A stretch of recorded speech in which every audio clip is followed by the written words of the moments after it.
Graças a Deus. Boa noite, irmãos. Que Deus abençoe a cada um de vocês. No poderoso nome do nosso Senhor Jesus Cristo. Amém, amados? Aquele que vive e reina para todos sempre. Que Deus permita que a palavra chegue ao coração de cada um de vocês. Que eu possa ser uma ferramenta usada por Deus em prol de cada um dos filhos dele, amém? Agradeço a Deus pelos irmãos da cidade de Itapuí, creio que estão conectados conosco, os irmãos da cidade de Itatiba, né?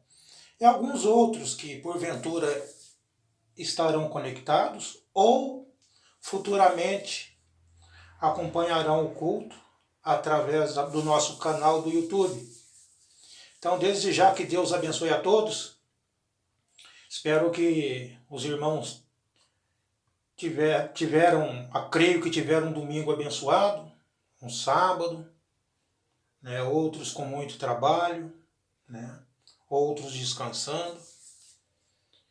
Mas o importante é Deus no controle de nossas vidas, amém? Então, já vou pedir para os irmãos para a gente entrar nas Escrituras. Em 1 Timóteo, capítulo 2, versículo 5. 1 Timóteo, capítulo 2, versículo 5. Sublime graças do Senhor, que a infeliz salvou. Eu cego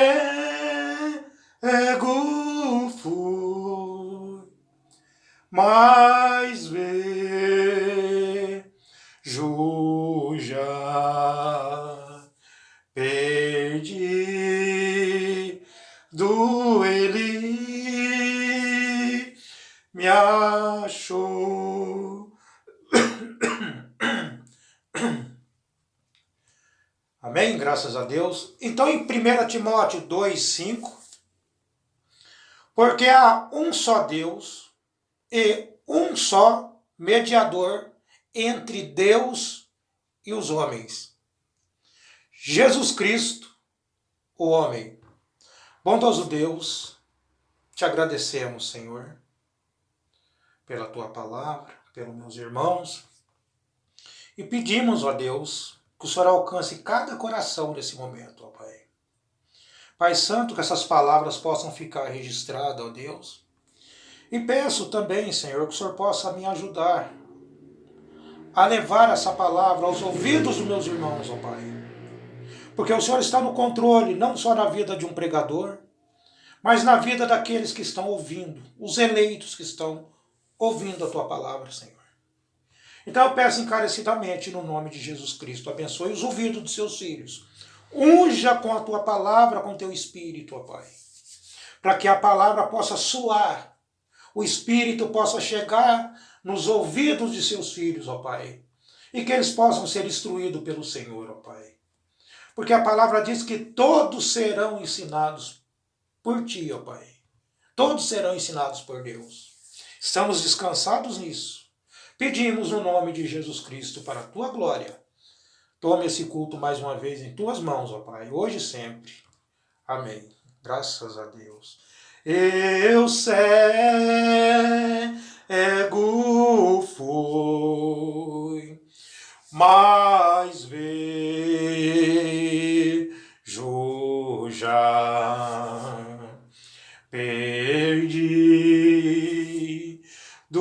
ele me achou. Amém, graças a Deus. Então estamos ao vivo para os irmãos de Itatiba, os irmãos da cidade de Itapuí. Acredito que tem irmãos de algumas cidades vizinhas acompanhando. Que Deus possa abençoá-los. E é muito difícil, muitas vezes, você levar a palavra até as pessoas, porque estamos ao vivo.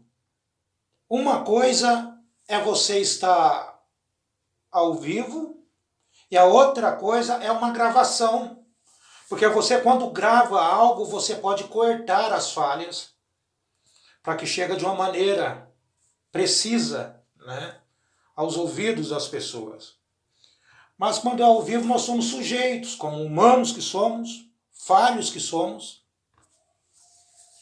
errar alguma coisa, mas pela misericórdia de Deus podemos consertar em tempo, com a permissão dele, amém?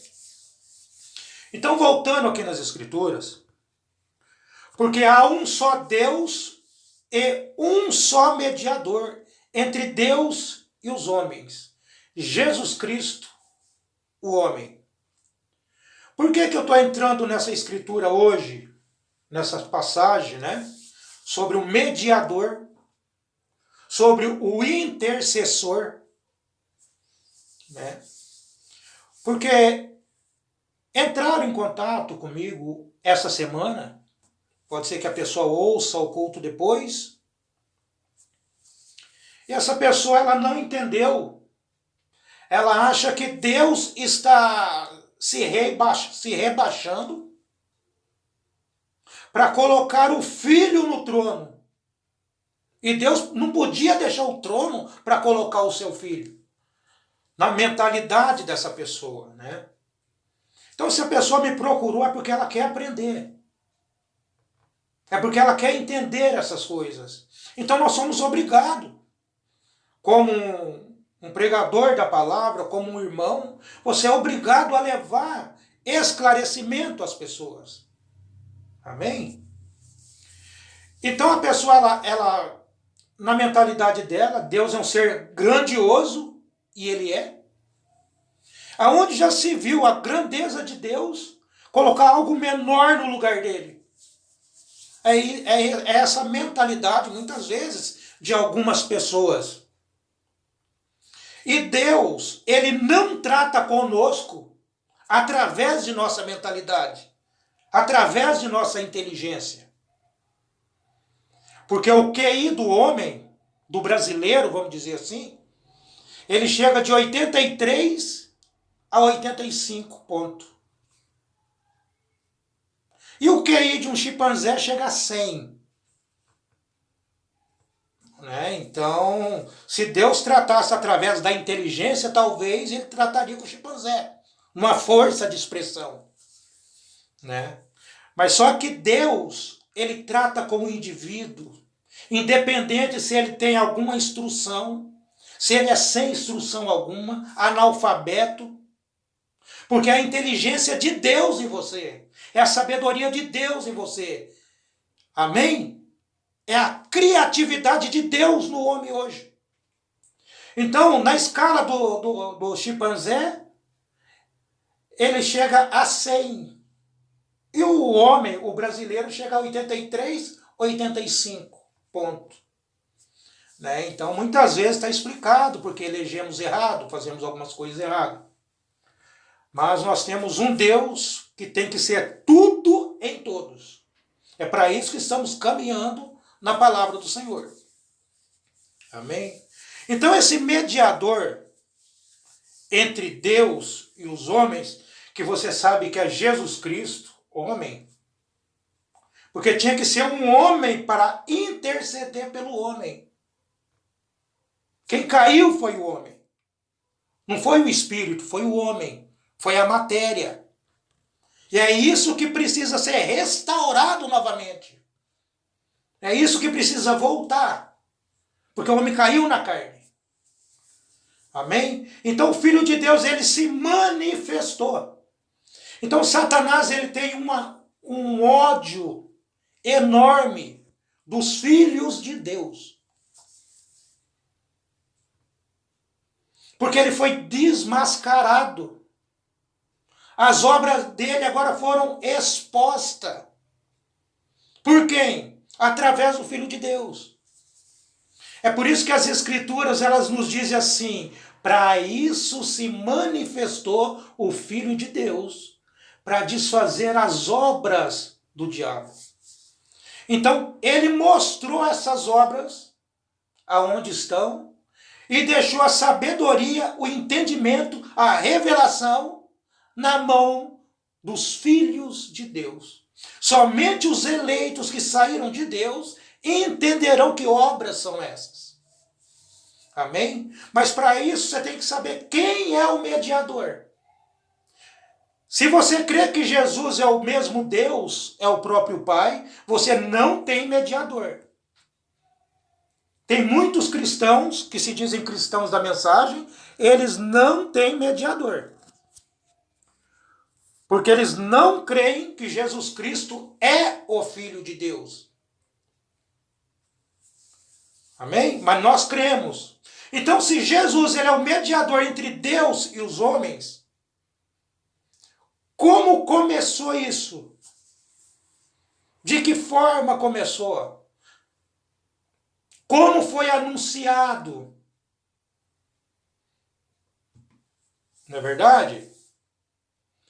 Então, se você voltar nas Escrituras, se você voltar já em Salmo 110, versículo 4,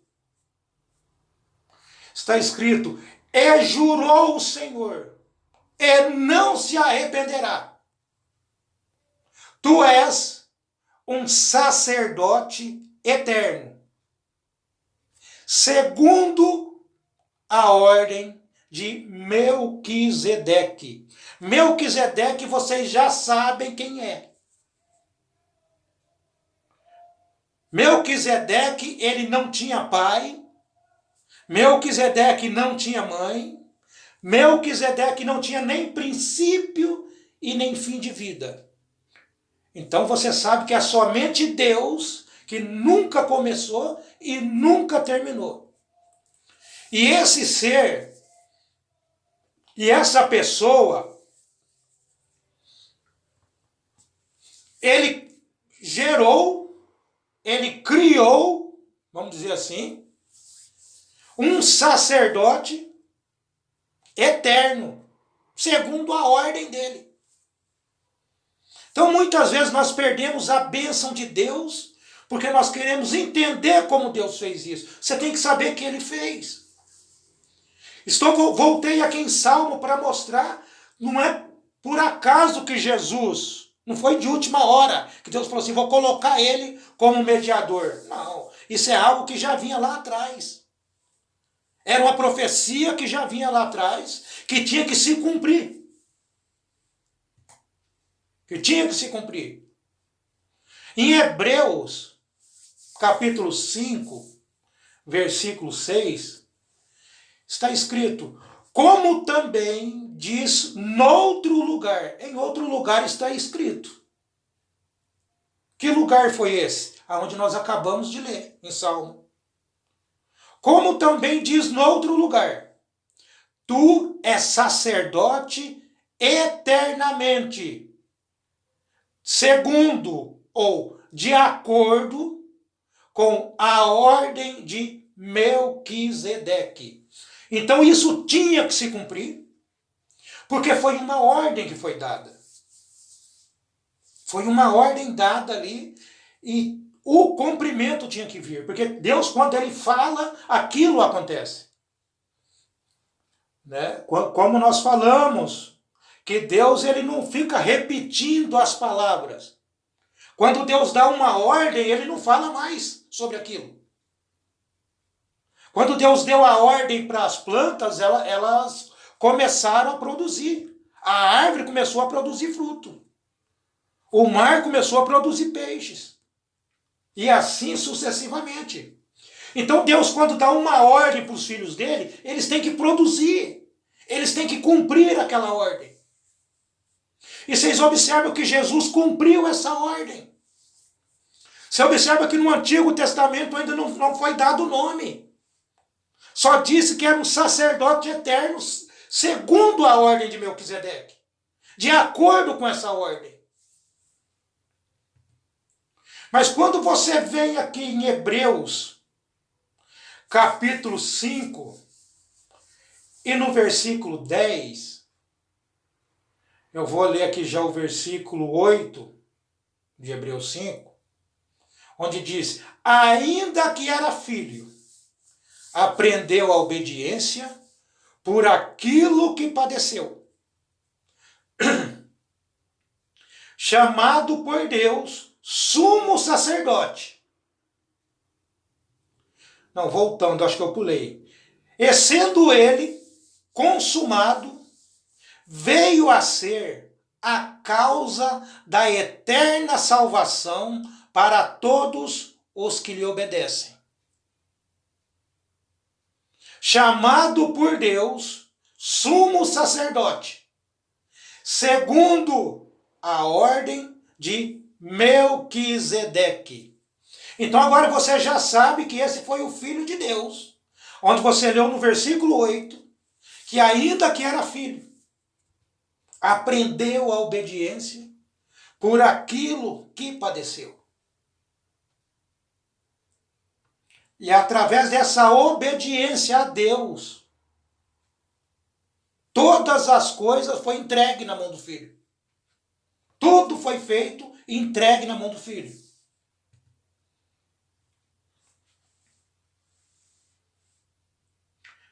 Hebreus 6, 20.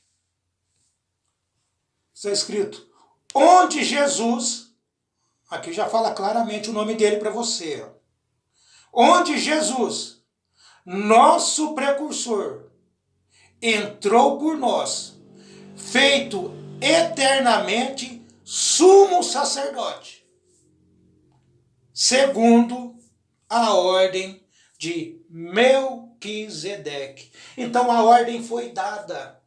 E o Filho de Deus, ele cumpriu essa ordem. E esse Filho de Deus, ele continua até hoje cumprindo essa ordem que foi dada a ele.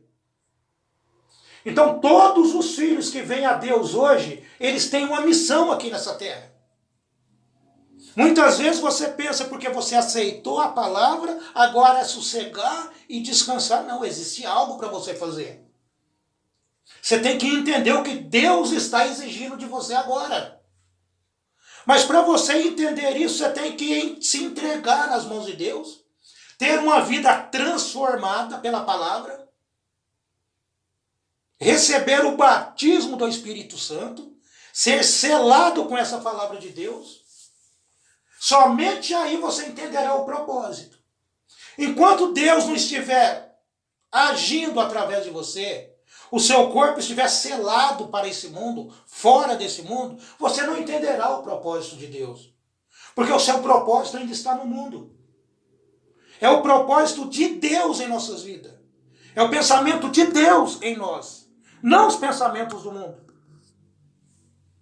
O mundo jaz do maligno. E os filhos de Deus, nós, fomos chamados para quê? Para sair desse mundo, sair dessa atmosfera, sair daqui. E o Filho de Deus, ele passou por um processo onde ele morreu por cada um de nós, derramou sangue por nós. Quando nós falamos que o sangue de Jesus redimiu a Judas, redimiu a Caim, quando a pessoa não tem um entendimento, ela fala, imagina, Caim era do maligno. Gente, se você achar que o sangue de Jesus não poderia ou não podia redimir a Caim, você está dizendo que o sangue de Jesus tem um preço. O pecado de Caim é mais caro. O sangue de Jesus está acima de todo o pecado. Está acima de tudo que você possa imaginar.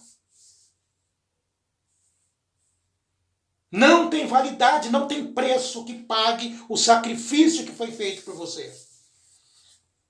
Amém? Então esse sacerdote, o nosso Senhor Jesus Cristo, quando ele venceu, ele foi o poderoso conquistador. Ele conquistou tudo. Então você está vivendo hoje uma batalha vencida. Muitas vezes achamos que não vamos vencer, mas você já venceu. Jesus já venceu por você. Satanás já foi vencido, muitas vezes somos nós que ressuscitamos ele. Jesus venceu por você. Então vamos mostrar o quadro como foi. A trajetória como foi. Essa batalha como foi. Como que foi essa vitória? De que forma que aconteceu? Aqueles que morreram no Antigo Testamento, crendo na palavra, quando Jesus ressuscitou, ele levou todos aqueles com ele. Estamos falando de um arrebatamento que já aconteceu. Jesus levou aqueles mortos, ressuscitaram, ele levou com ele. Por isso que ele é o nosso poderoso conquistador. Ele conquistou a sepultura, conquistou tudo. Porque Deus era com ele. E se Deus é com você hoje, não tem derrota na sua vida. Só terá vitória, porque o grande vencedor está em você. Aquele que venceu. Então não existe derrota para os filhos de Deus. Amém? Então na mensagem, vamos entrar um pouco nas mensagens. Mensagem: Deus aperfeiçoando sua igreja.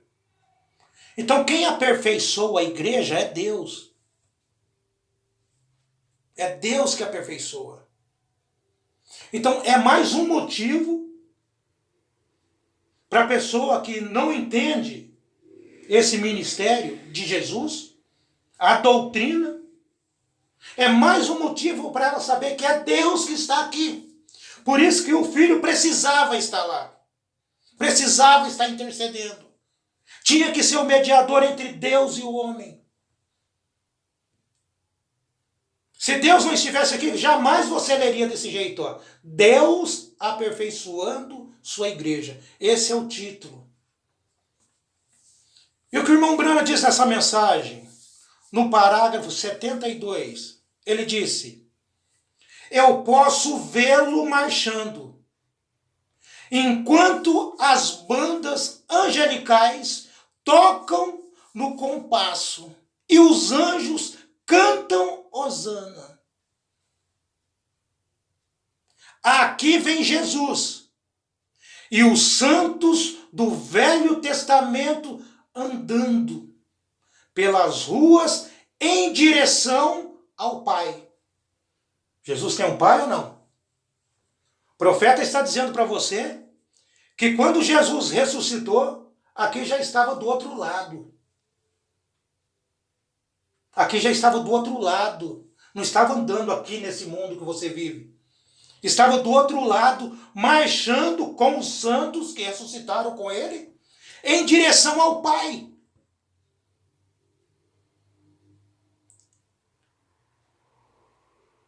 E ele diz, esse ele é Jesus. E Jesus disse: Pai, estes são aqueles que morreram na boa fé. Deus respondendo, Deus diz: bem fizeste, meu filho. Suba até aqui no meu trono e assenta-te à minha destra, até que eu ponha cada inimigo por escabelo de teus pés. Pois num desses dias eu descerei. Aleluia. Eu vou te mandar de volta novamente para apanhar cada um que morrer na fé. Amém? Aí está ele. Ele quem? Ele diz: o grande e poderoso conquistador, à destra da majestade de Deus, nesta noite, em sua presença, fazendo intercessões por qualquer um aqui que ousar tomá-lo pela fé. E Deus enviará o Espírito Santo para te selar no reino de Deus. Amém? Então vocês observam aqui que Jesus, ele chegou diante de Deus, ele apresentou vocês. Ou melhor, apresentou os santos do Antigo Testamento, que ressuscitaram com ele.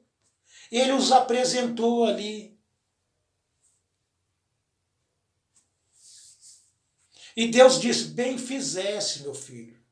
Suba até aqui no meu trono e assenta-te à minha destra. Você observa que quem está no trono agora? Existe alguém no trono agora, senão Deus não poderia descer. Deus tinha que descer porque tinha outros filhos dele aqui.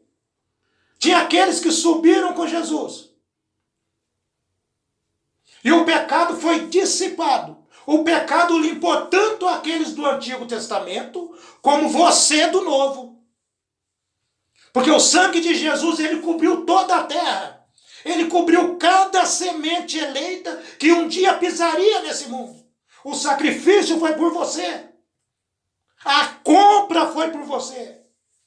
Não deixe Satanás tirar isso de você. O trabalho dele agora é fazer você duvidar disso. É fazer você não entender por que Jesus está no trono. Por que ele tomou o lugar do Pai. Ele não tomou. Ele está por um período de tempo. E o Pai está aqui fazendo um trabalho. Amém? Eu ainda vou ler para vocês na mensagem, uma outra mensagem aqui. Essa mensagem é o poderoso conquistador.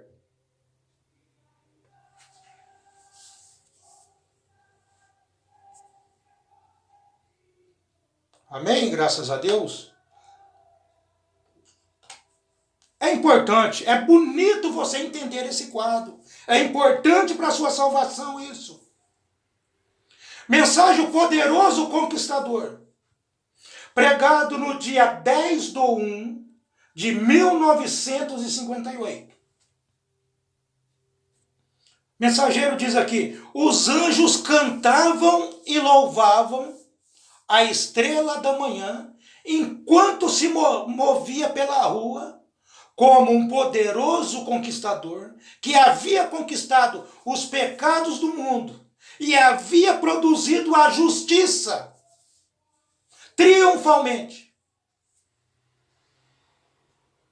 Adiante pela cidade eles foram, até chegarem lá no trono, ao trono. Lá no trono se assenta o poderoso Jeová. E quando Jesus veio ao trono, observa a atitude de Jesus agora. E quando Jesus veio ao trono, isso derruba por terra todos aqueles que acham que Jesus é o próprio Deus. Viu? E quando Jesus veio ao trono, ele caiu de joelhos e disse: Pai, eu terminei essa obra que me deste para fazer. Eu paguei a dívida do pecado. Tenho tanto as chaves da morte como a do inferno. E o teu inimigo está derrotado. Aí ele está apresentando aqueles que ele levou com ele naquele arrebatamento. Ele disse: e estes são aqueles que esperaram pacientemente por esta hora. O irmão Branham disse: eu posso ver o Pai quando ele disse: suba aqui no meu trono, meu filho, e assenta-te. Assente-se aqui, até que eu ponha todos os inimigos como escabelo de teus pés. Lá se assenta o poderoso conquistador. Esse é o poderoso conquistador, assentado no trono, porque tudo foi vencido através dele. Olha o que ele apresentou, olha o troféu que ele apresentou para o Pai. Ele disse: eu terminei essa obra que me desse para fazer. Eu paguei a dívida do pecado. Não existe pecado sobre você. Ah, fulano é pecador. Se você crê na palavra como ela é, se você é um crente redimido, Jesus está falando aqui, ó, eu paguei a dívida do pecado. Ele tirou toda a dívida do pecado que estava sobre você. Todo o peso que estava sobre você. Não existe depressão para o cristão. Não existe certas coisas na vida de um cristão genuíno. Porque Jesus está dizendo que ele pagou toda a dívida do pecado. E tudo que não é perfeito vem através do pecado. Aí ele diz para o Pai: tenho as chaves, as duas chaves da morte como do inferno. Mas e a do céu? Lembra o que ele falou para Pedro? Que ele deu a chave, e tudo que ligardes no céu será ligado na terra. E tudo que desligardes na terra será desligado no céu. Então ele deu a chave do reino, deu a chave da revelação a Pedro. E aqui ele está se apresentando ao Pai, dizendo: eu tenho as chaves da morte e do inferno. Jesus, ele está com a chave da morte e do inferno. Você observa que ele tirou o pecado da sua vida e agora ele está com a chave da morte e do inferno. Quem que vai poder mandar você para o inferno? Se você é um redimido pela palavra, se ele está no trono por causa de você, ele está intercedendo por você. Como que Satanás vai pegar a chave do inferno se já está na mão dele? Você é propriedade dele. Você é um caso consumado. Você é uma obra consumada. Então o inferno não é para você, o pecado não é para você, a morte não é para você. Por mais que esse corpo se acabe, a vida está em você. A vida de Deus está em você. Não vivo mais eu, mas Cristo vive em mim. Esse é o testemunho de Paulo. Esse é o testemunho que tem que estar em você. Se Cristo vive em você, se você vive de acordo com a palavra de Deus, essas coisas são para você. Se você tem uma vida transformada, uma vida mudada, pautada pela palavra, descanse. Fique em paz.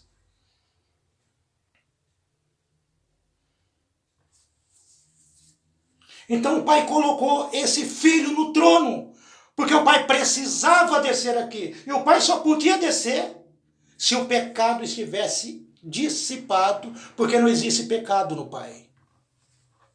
Não existe pecado em Deus. Da mesma forma que não existe pecado nos filhos de Deus. Amém? Voltando ainda, vamos continuar em alguma outra mensagem. Na mensagem, o poderoso conquistador, já é uma outra mensagem. De repente a gente está lendo algo aqui e a pessoa fala: poxa, mas eu não estou encontrando. É que essa mensagem que eu estou lendo agora, ela é de 1956. A outra é de 1958. Então tem 2 anos de diferença aí. Né? Então nessa mensagem, no parágrafo 138, o mensageiro nos diz, porque você precisa saber quem que está intercedendo. Você tem que saber que tem um mediador entre Deus e o homem. Mas não basta você saber. Você tem que saber por que ele está lá. Ele está lá porque ele foi vencedor. É por isso que é dito na Bíblia: ao que vencer, darei que se assente comigo no meu trono. Assim como eu venci e assentei com meu Pai em seu trono. Então, se você é um vencedor, existe algo para você. Jesus apresentou ao Pai o que ele fez, o trabalho que ele executou. E qual que é o trabalho que você está executando? Precisamos saber o nosso papel nesse filme. O mensageiro diz: aí está ele assentado hoje. Quem é ele? O mensageiro diz: o poderoso conquistador. Desde que ele rasgou o véu em dois. Desde que ele rasgou o véu em dois, ele está sentado hoje no trono. Desde aquele tempo. Agora, ele está fazendo o que no trono? Por que ele está lá? O porquê? Que tipo de véu que ele rasgou? Vamos entender um pouquinho o tipo do véu que foi rasgado. O mensageiro disse: o véu do pecado foi rasgado em dois. Então, voltando no que nós tínhamos falado, se o véu do pecado foi rasgado em dois, ele tirou isso de você. Ele tirou isso do eleito. Ele tirou isso da noiva. Então o véu do pecado foi rasgado em dois. Continuando, o véu da enfermidade foi rasgado em dois. O véu da enfermidade foi rasgado em dois. Irmãos, não me interessa, não estou preocupado o tamanho da doença que está na pessoa. Então, se o véu da enfermidade foi rasgado, isso foi tirado de você. Então, muitas vezes nós não recebemos a bênção porque nós não entendemos esses detalhes. Então, quando isso foi tirado de você, você não faz mais. Você peca porque você não entendia, agora você está entendendo. O véu da enfermidade foi rasgado em dois. E cada véu que mantinha o homem longe de Deus foi rasgado. Cada poder, cada coisa que mantinha você longe de Deus foi rasgado. Então, se tem algo tirando você da presença de Deus, é porque esse véu não foi rasgado para você. É porque o véu ainda não está rasgado. Você observa que tem muitas pessoas que estão vivendo uma vida cristã porque elas já ultrapassaram o véu. Elas já passaram, estão além do véu. O véu foi rasgado e através do ensinamento da palavra, ela entendeu essas coisas. Continuando. Ele dispensou cada demônio. E o que ele fez? O irmão Bruno diz, ele fez um holofote. Olha o que o conquistador fez. Olha o que esse mediador entre Deus e o homem fez. Ele fez um holofote da glória naquele dia. O que é um holofote? Se você está numa noite escura e alguém acende ou liga um holofote, aquilo clareia todo o caminho para você. Aquilo mostra para você onde você está pisando. Está entendendo? Mostra para você a distância que você está do seu destino. Porque agora a luz foi acesa. A luz agora está clareando sobre você. Foi isso que o Filho de Deus fez. Ele abriu o leque da luz. Esse holofote está aberto para cada um dos filhos de Deus. Imagine você numa noite escura. O que é que um simples fósforo não faz? Uma simples lâmpada não faz? Mas ele apenas não riscou o fósforo. Ele ligou um holofote. Deixou um holofote aceso para que você não se perca nessa jornada. Para que você não se perca nessa caminhada. O navio pode estar perdido no meio do mar. Mas quando eles enxergam o farol, aquilo vai posicioná-lo. Fala assim, olha, estamos em tal lugar. O caminho é para lá. Porque existe um holofote, existe um farol para guiá-los ali. Então existe um holofote para guiar você. Para entender você o caminho que você deve seguir. Lâmpada para os meus pés é a tua palavra, Senhor. A palavra de Deus é lâmpada. É isso que Jesus deixou para cada um de nós. E muitas vezes nós deixamos que os problemas da vida nos tirem do foco da palavra. Quando você está focado em algo, você não percebe o que está passando do seu lado. Observa que eu mesmo, quando eu estou dirigindo, eu não consigo ver uma loja do lado, a minha mulher vê tudo. Porque eu estou focado na estrada. Eu sei que se eu tirar o olho, pode acontecer algo. E se você tirar o olho, a visão da meta, do caminho que Deus colocou para que você pudesse caminhar por ele, você pode bater, espiritualmente dizendo, em alguma esquina, né? E assim sucessivamente. Estamos na jornada para o reino. Estamos a caminho do reino de Deus.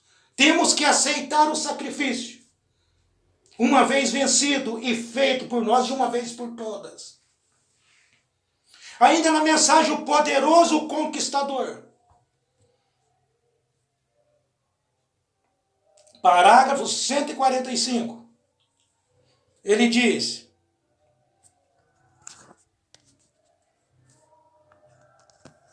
aí está ele assentado, o poderoso conquistador. Ele rasgou cada véu em dois. Ele rasgou o véu para que você pudesse ser salvo. O véu da perdição foi rasgado para que você pudesse ser salvo. Ele rasgou o véu no caso de você cometer adultério. Aí você diz, então se a pessoa cometer adultério, ela se salva? Ela se salva. Você observa que ele rasgou o véu no caso de você cometer adultério. Mas não é para você continuar cometendo. A pessoa cometeu adultério hoje, aí ela se arrepende porque ela sabe o valor da palavra de Deus. Ela sabe o poder do sacrifício. Ela se arrepende daquilo. Entende o que é se arrepender? É não fazer mais. É que nem tinha um homem com 2 ou 3 casamentos. Uma pessoa falou para mim assim, mas e se ele se arrependeu? Eu falei, se ele se arrependeu, ele larga da mulher. Se ele se arrependeu, ele vai viver sozinho. Se ele continuar com ela, é porque ele não se arrependeu.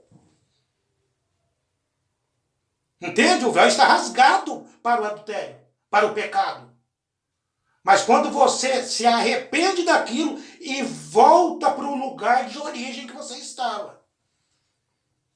A palavra de Deus, ela tem se manifestado. Você observa, você quando chega na sua casa,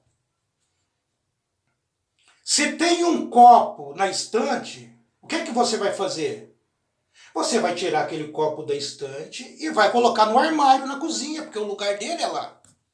E se tem um livro na cozinha, você vai pegar e colocar na estante. Você vai colocar cada coisa em seu lugar. É isso que a palavra de Deus está fazendo. Deus está colocando cada um de seus filhos em seu lugar. Deus está tirando de você tudo aquilo que ele não te deu. Tudo aquilo que não veio dele. É por isso que Jesus ele teve que morrer. Essa foi a primeira vinda dele. A primeira vinda física de Jesus. Muitos não entendem isso. Por que 3 vezes? O irmão Brana diz, Jesus vem 3 vezes. Mas ele só veio uma até agora.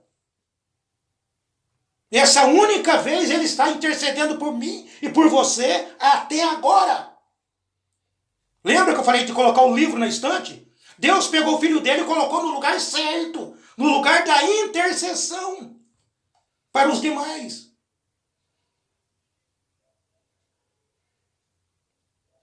Então ele rasgou o véu no caso de você cometer adultério. Ele diz, se você tiver blasfemado, se você fez qualquer coisa errada, ele rasgou aquele véu para você. Ele está dizendo, independente do que você fez de errado, ele rasgou aquele véu por você. Agora você só não tem que fazer novamente. Quando você entende o valor, o preço que foi pago, você não faz mais. Você não fará mais aquilo, porque você entendeu. Não foi isso que ele disse para aquela moça? Vá e não peques mais.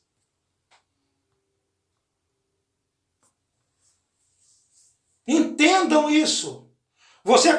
Se você tiver uma visão do trabalho que foi feito, isso vai refletir de uma forma positiva na sua vida. E tudo que você for fazer, você vai pensar um pouco. Satanás ele tem trabalhado de uma forma para que essa palavra não chegasse aos filhos de Deus. É incrível como vai chegando a sexta-feira, o final da semana, que a gente vai se preparando para trazer a palavra do Senhor aos filhos de Deus. O inimigo começa a te perseguir no trabalho. E assim sucessivamente. Mas só que a gente tem que desligar e focar somente na palavra.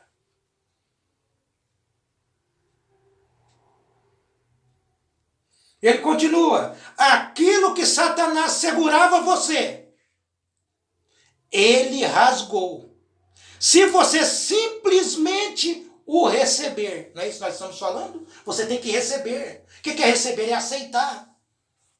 Você tem que receber isso.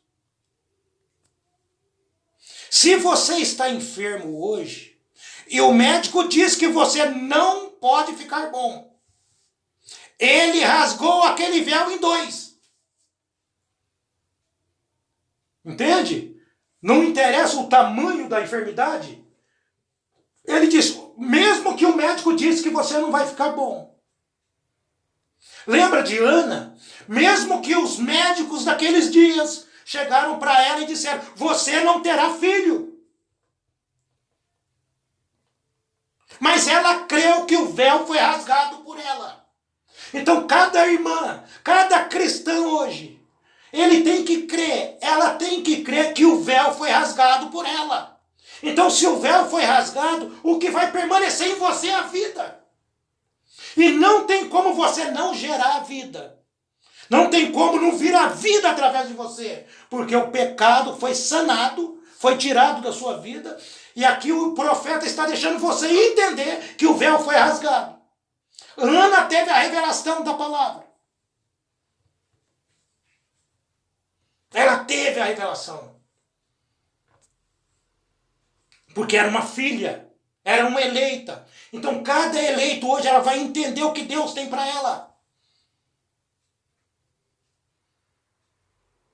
Ele continua. Ele diz, e tudo foi rompido diante de Deus. Gente, se foi rompido diante de Deus, não tem como não dar certo. Não tem como não acontecer. Já foi rompido. Ele rasgou o véu. Ele derrubou cada domínio.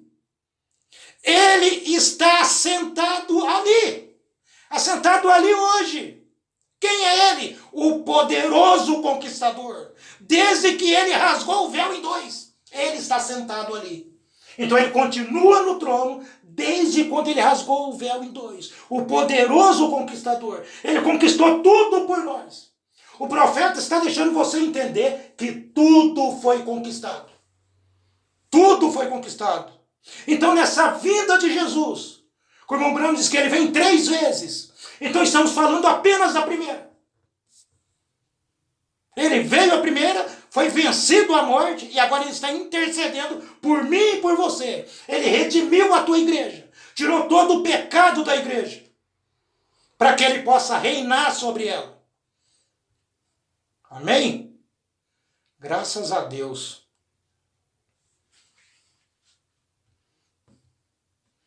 Então estamos chegando perto já do final, amados. Observe o que o profeta nos ensina aqui. Porque você sabe que Jesus vem 3 vezes. Mensagem um paradoxo. Ele diz, Jesus vem 3 vezes. Uma vez, ele veio para redimir sua esposa. A próxima vez, ou a segunda vez, ele vem para levá-la para longe. A terceira vez, ele vem com ela. O profeta diz, 3 vindas. Vê? Então essas 3 vindas. Então você observa que ele está no trono agora intercedendo por você. A segunda vinda física, porque essas 3 vindas são físicas. A segunda vinda física não se deu. A segunda vinda de Jesus é o arrebatamento. E a terceira vez é quando ele vem com você. Vem com a igreja. Vem com a esposa. Vem com a noiva. Mensagem ao futuro lar.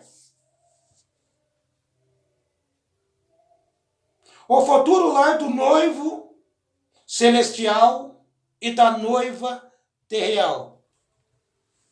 Ele diz, Jesus vem 3 vezes.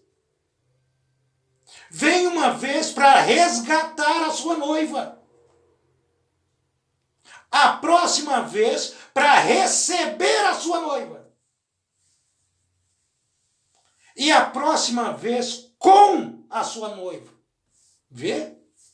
Então, amados, entenda isso. Dessas 3 vezes, ele só veio uma. E ele continua no trono da intercessão. Intercedendo por cada um dos que foram redimidos. E se você foi um dos redimidos, você tem que regozijar com isso. Descansar com a palavra de Deus.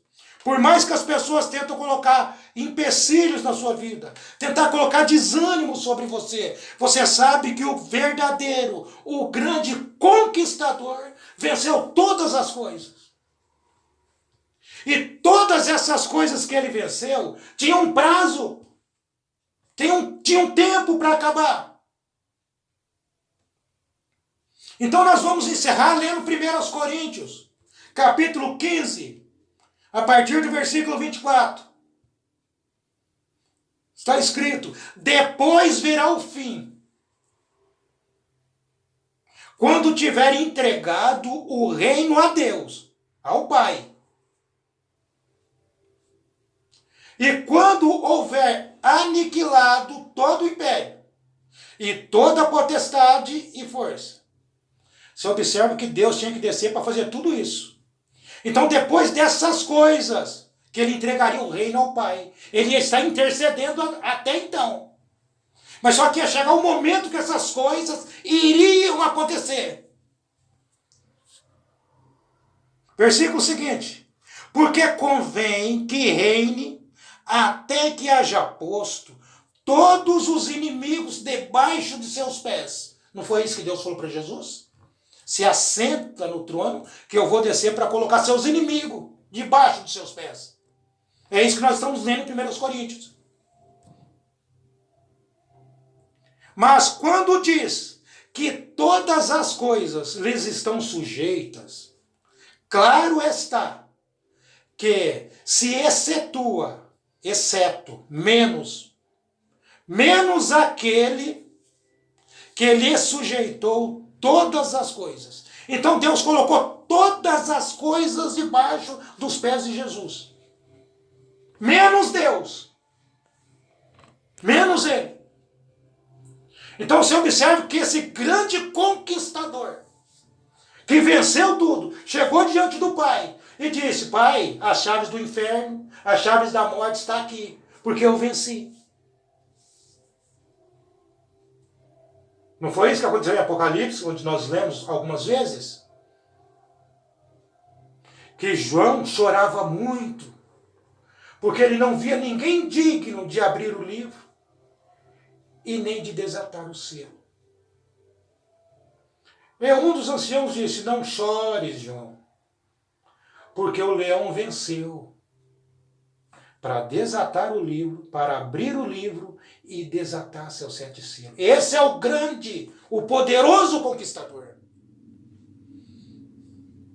Para terminar, é quando todas as coisas lhe estiverem sujeitas, depois que tudo estiver sujeito, ele diz, então também o mesmo filho se sujeitará àquele que todas as coisas lhe sujeitou. Por que ele fará isso? Para que Deus seja tudo em todos. Deus será tudo em todos. Amém? Ele será tudo. Então, esse mesmo Deus que colocou todas as coisas aos pés do Filho, colocou o Filho numa posição de destaque. Chegará um dia que esse próprio Filho devolverá tudo ao Pai e se colocará de joelho diante dele, se entregará também. E assim encerra a sua jornada. E assim encerra a sua história. Assim encerra o livro, assim encerra a vida, a humanidade toda.